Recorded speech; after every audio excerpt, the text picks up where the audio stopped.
falar de Simple Present? Sejam muito bem-vindos a mais um vídeo, a mais uma explicação. E hoje, continuando com o que a gente estava falando nos últimos dois vídeos, sobre falarmos sobre Simple Present, de como a gente faz frases, como a gente organiza. Hoje a gente vai falar da última forma, que é a forma interrogativa, ou se não, interrogative.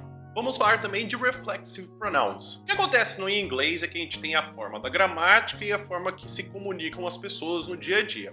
Então a gente precisa entender que aqui o que eu estou me baseando no vídeo é a gramática. Por quê? Porque no português a gente tem a tendência de fazer apenas uma interrogação ou uma pergunta com um tom de voz. Então quando tem a frase tudo bem, a gente pode entender que ela é ou uma resposta ou uma pergunta. Basta que exista a entonação. Então eu tenho a frase tudo bem, que pode ser uma pergunta, e tudo bem, que pode ser uma afirmação. No inglês isso acontece também. Dá para você conseguir fazer uma pergunta apenas com uma entonação. Por exemplo, eu posso perguntar para você assim, como you speak English? Fazendo essa entonação, eu consigo entender que é uma pergunta. Porém, na gramática, existe o fato de que quando a gente vai organizar uma pergunta, a gente começa a frase no Simple Present com do. Então, quando eu for perguntar se você fala inglês, eu pergunto do you speak English? E existe também uma questão de entonação. Geralmente, quando as perguntas são de sim ou de não, que são as perguntas que você faz com o Simple Present, você sobe o tom de voz no final da pergunta. Você pode talvez não perceber isso, mas em português você já faz isso naturalmente. Então você pergunta, do you speak English? Em vez de, do you speak English? Se você quiser fazer até uma comparação de uma pergunta que não seria com esse tom subindo, é perguntas que você tem resposta de uma informação. Por exemplo, what is your name?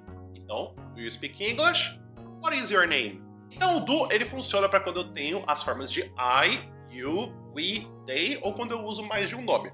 Quando é o caso de he, she, it, que a gente já está vendo nos outros vídeos, que sempre tem a questão do does, ou se não o S no verbo, o does aqui na forma interrogativa, ele vai para o começo da frase. Quero perguntar se ela fala inglês, eu vou utilizar a frase com does she speak English?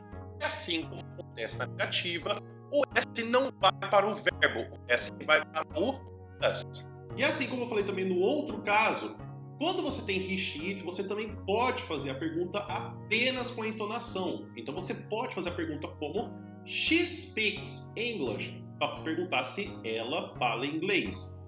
Claro que a gente de novo está voltando para o vídeo, para quando a gente fala da questão gramatical. Caso apareçam outras palavras na pergunta, como é o caso de aparecer os question words, que são aquelas palavras que começam com WH, que é o caso de what, where, when, who, why, e por aí vai, sempre vai acontecer que eles começam a frase.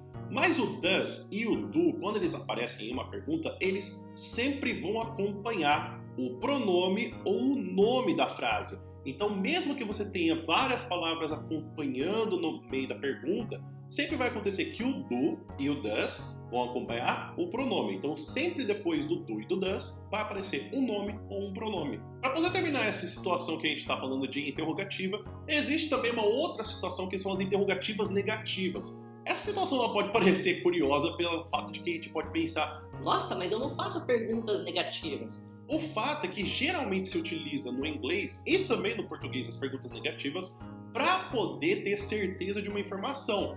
Então, quando tem uma frase como do you speak English, eu não faço ideia se a pessoa fala inglês ou não fala inglês. Mas eu posso fazer a pergunta como don't you speak English? Para perguntar se ela não fala inglês, na situação de que eu quero confirmar uma informação.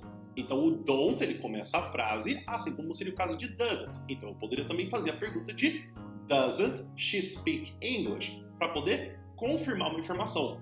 E aí a gente continua para os reflexive pronouns. O nome ele é autoexplicativo, são pronomes reflexivos que vão falar da pessoa em específico de quem faz a frase.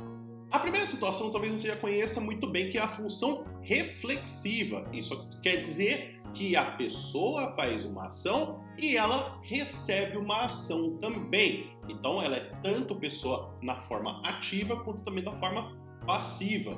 Isso significa, por exemplo, numa frase como he hurt himself while preparing dinner. Então quer dizer que quem fez a ação foi he e quem recebeu a ação também foi he.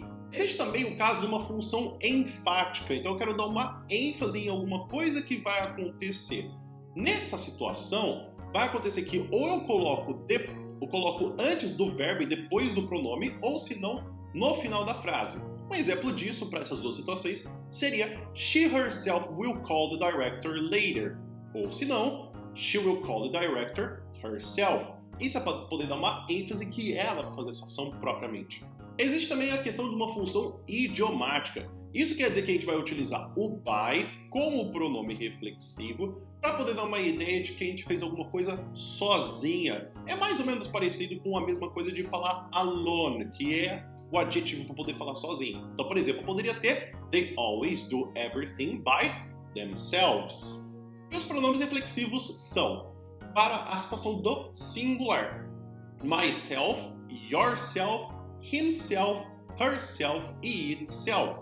Já no caso do plural, a gente tem ourselves, então perceba que tem um VES no final, yourselves, então tem uma diferença entre you singular e you plural, e themselves para a situação de plural de he, she, it. Sempre perceba que em todas as situações quem vai fazer é o pronome que eu tenho de referência quando eu tenho self. É muito comum que nessa situação você tenha que fazer exercícios de que você tem que saber qual que é o pronome reflexivo do que aparece do pronome.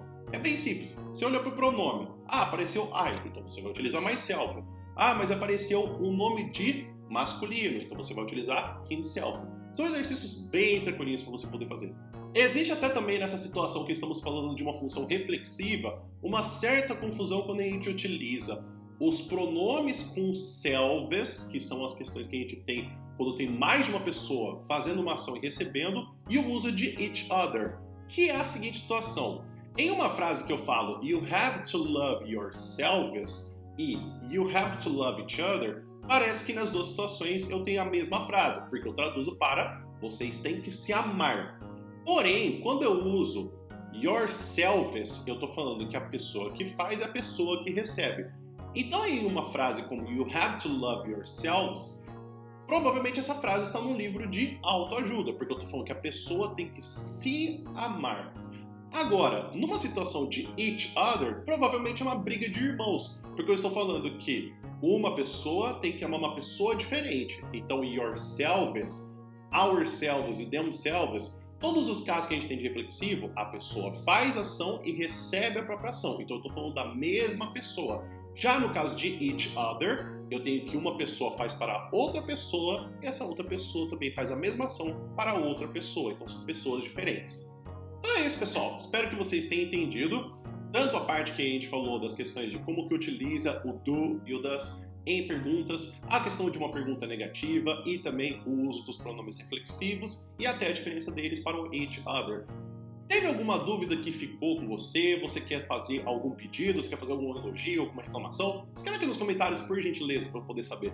E se você quiser continuar me ajudando aqui no YouTube, você já sabe, você pode se inscrever no canal, deixar uma curtida, um comentário sobre alguma coisa que você gostou ou alguma dúvida que você teve, porque pode não parecer, mas essas pequenas atitudes fazem com que o YouTube entenda que esse vídeo ele é relevante e passe para outras pessoas. Eu sei que é clichê, mas é sempre bom para poder me ajudar. E eu juro que quando eu fizer 1000 inscritos, eu paro de fazer esses pedidos. Inclusive, se você quiser continuar estudando e de forma autodidata, tem também o meu Drive com outras informações, com outros PDFs, PowerPoints, para você poder continuar fazendo seus estudos. Tem tanto da parte de interpretação de texto como inglês, como também tem exercícios de vestibular e também preparatórios de proficiência, como é o caso de TOEFL, IELTS e também TOEIC e GMAT. E se você quiser vir estudar comigo, tem também o meu curso de inglês. E também dessa vez eu vou deixar aqui embaixo também o link para o meu curso de preparatório de TOEFL. Tem também os dois cursos no mesmo preço por R$40 e o acesso ele é vitalício. Caso você não goste, você também pode pedir o reembolso em 30 dias. Neles tem testes, tem simulados, você pode entrar em contato comigo e também planejamento de estudos para você poder se sentir confortável na língua inglesa. O vídeo vai ficando por aqui. Muito obrigado por vocês terem ficado até aqui. E, inclusive, espero que vocês fiquem bem e fiquem felizes. Vocês acabaram de ver esse vídeo, então vocês completaram uma coisa. Então, tenham um ótimo dia e a gente se encontra no próximo vídeo. Até mais!